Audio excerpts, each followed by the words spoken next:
On en parle partout. Une taxe sur les très riches.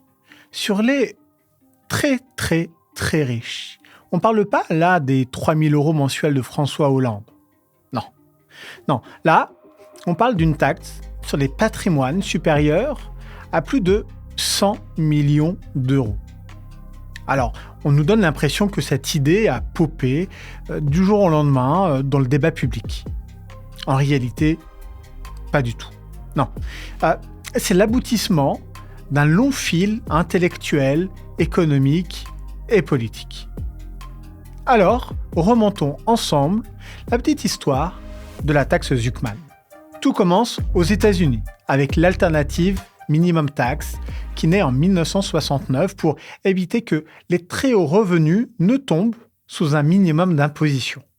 Plus récemment en France, avec Le Capital au XXIe siècle, publié en 2013 aux éditions du Seuil, Thomas Piketty popularise la piste d'un impôt mondial et progressif sur le capital.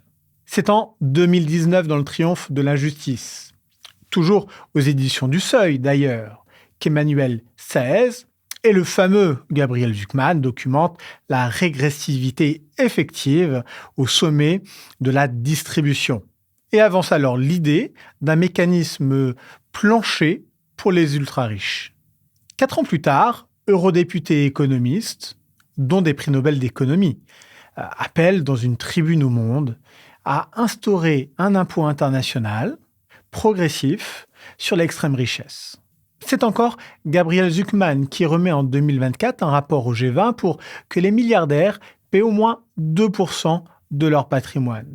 Et regardez de près, le cœur du mécanisme dit de la taxe Zuckman n'est pas un impôt de plus pour tous. Non, c'est un plancher ciblé sur l'ultra haut de la distribution. Alors, imaginez un peu. Bon, vous êtes un très riche héritier de la famille Arnault, Hermès ou Muliez. Si après toutes les optimisations légales, vos impôts versés représentent moins de 2% de votre patrimoine, alors un complément aligne votre contribution à ces fameux 2%.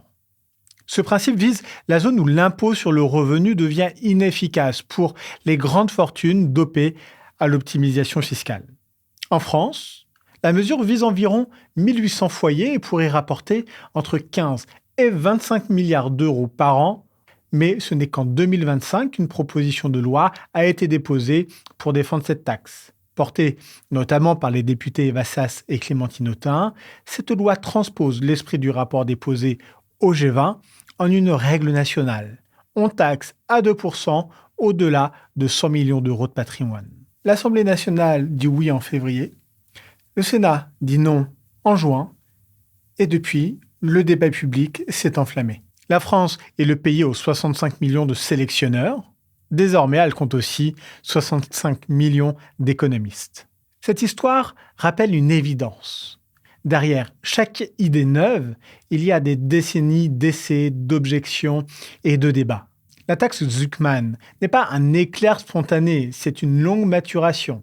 De l'alternative minimum tax en 1969 aux États-Unis, à l'adoption ratée de sa loi en 2025, en passant bien évidemment par la production intellectuelle de Thomas Piketty et d'autres en 2013.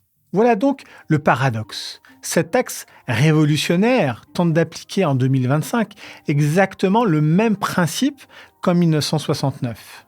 56 ans pour faire le tour du monde fiscal et revenir à la case départ. La vraie question n'est plus comment, mais quand arriverons-nous à une réforme d'un système fiscal qui favorise le pouvoir d'achat, protège le service public et encourage les investissements et l'innovation.